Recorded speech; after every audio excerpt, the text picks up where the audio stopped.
Aside from trucks and light commercial vehicles, commuter vans also serve as workhorses for businesses. From company shuttles to public transport like the UV Express, commuter vans don't get too much attention from car reviewers because, well, they're not really as exciting as sports cars or sport trucks. But today, I will feature one of the most common commuter vans found in the Philippines, the Nissan Urvan 15-seater Standard in manual transmission. Let's do this.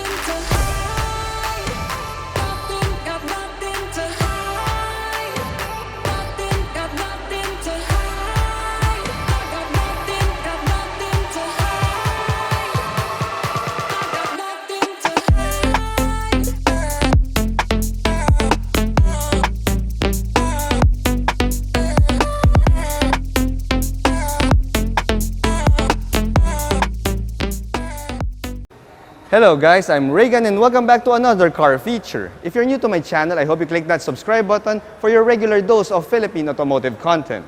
If you're my subscriber already, well, sit back, relax, and enjoy the show. But first, click that like button. Also, special thanks to Nissan Pasig for providing the Nissan Urvan Standard to do this car feature. If you are within the area and you need any Nissan, head on down here to Nissan Pasig and check them out. For any inquiries, you may contact the person in my pinned comment below. The Nissan Urvan or Caravan in the Japanese market has a deep history spanning 6 generations. It started its life as a Nissan Homey over 50 years ago, and fast forward to today, we have the 6th generation Nissan Urvan right here.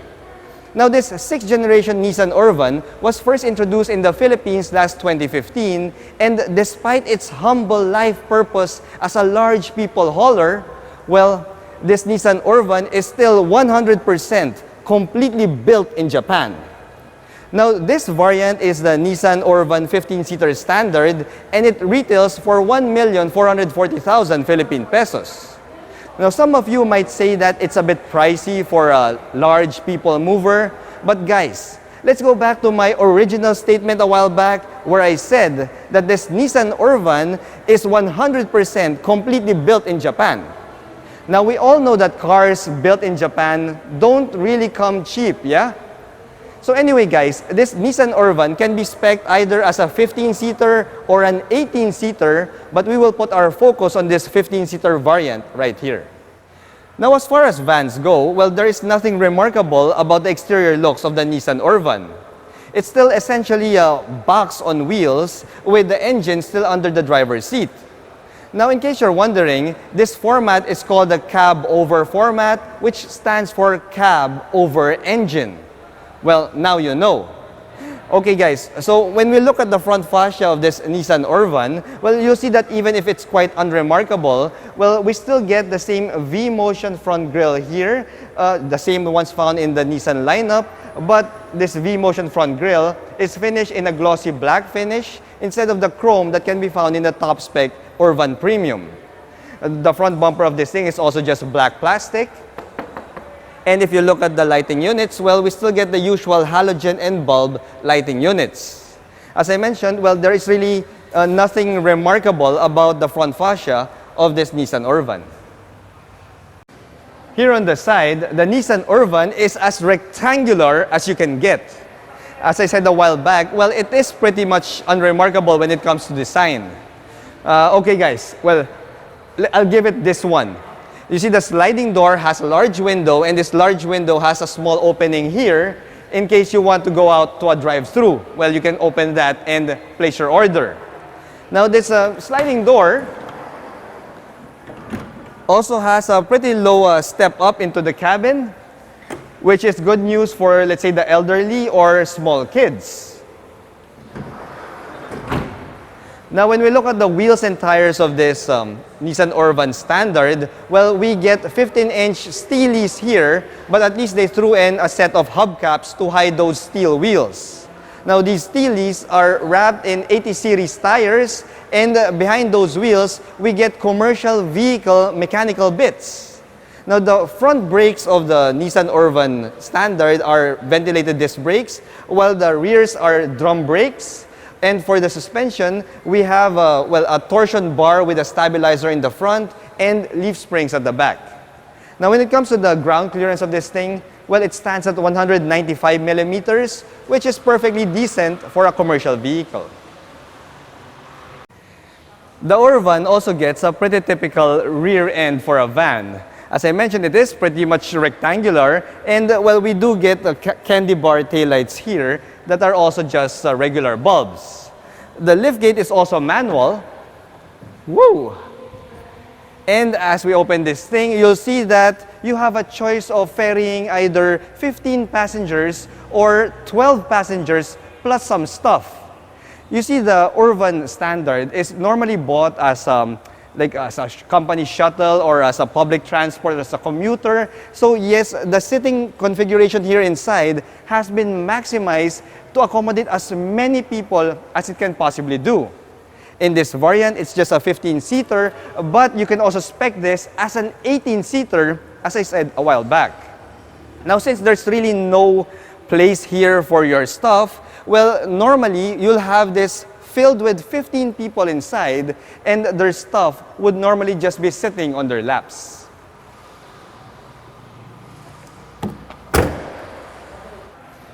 Now, since this is a cab-over van, well, we do get the engine underneath the driver's seat. You know what that means? Hard-boiled eggs! Anyway, guys, kidding aside, this Urvan is equipped with a 2.5-liter 4-cylinder turbo diesel motor that churns out 127 horsepower and 356 Newton-meters of torque. Now, the power is sent to the rear wheels via a 5-speed manual transmission. You see, all the Urvan Standards available in the Philippines are equipped with a 5-speed manual, and if you want to go for a 5-speed automatic, well, you'll have to pony up for the top spec Urvan Premium.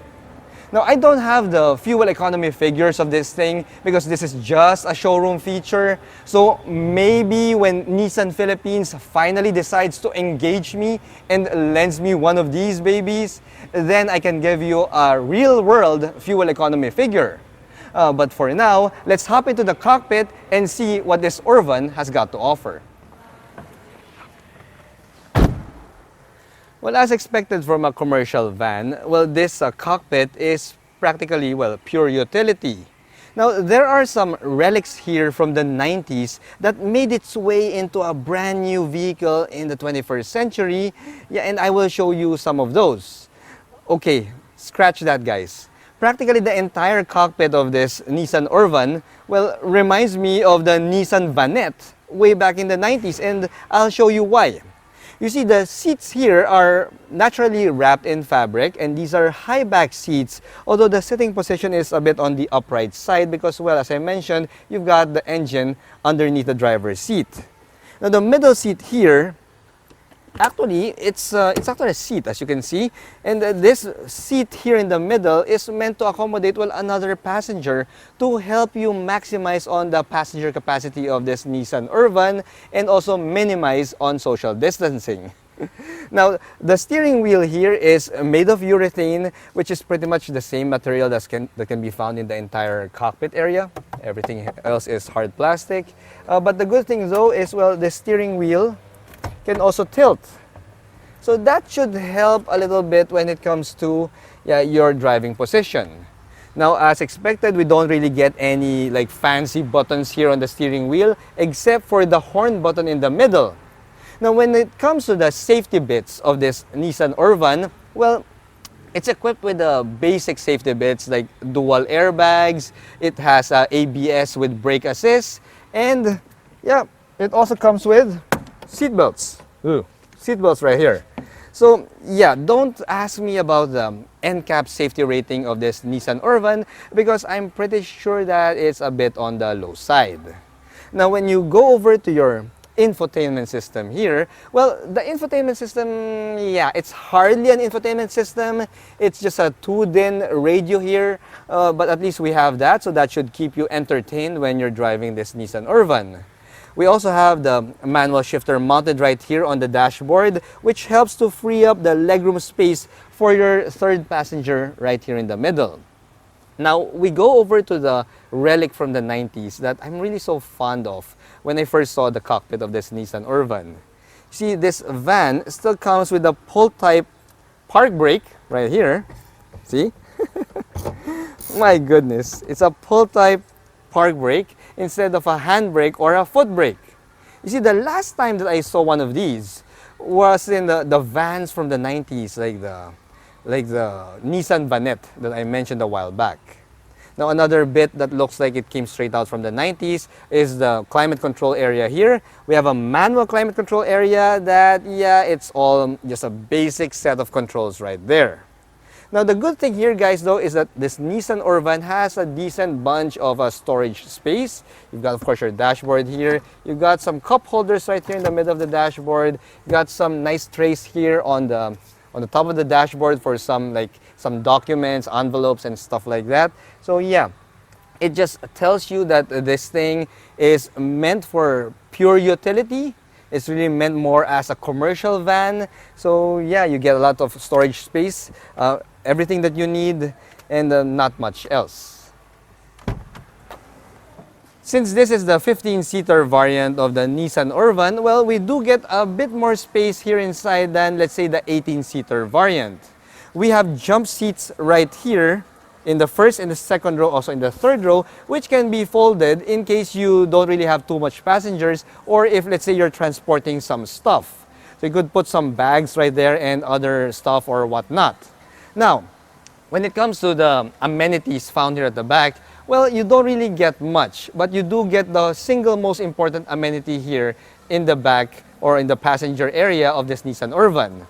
We have ceiling-mounted AC vents here, and you've got AC vents on practically all the rows of the seats here at the back, so everyone will be kept cool and comfortable while they're riding in the Nissan Urvan.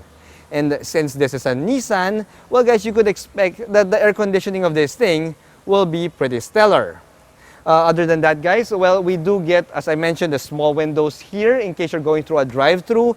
And if you'll notice, only the doors here on the right side or the passenger side will open because, well, the other side is just fixed in place. So yeah, other than that, well, it's pretty much it. So there you have it, guys. That was the Nissan Urvan Standard. Hopefully, I get to drive it in the future so that I'll get to feel what it's like to be a shuttle driver for a few days.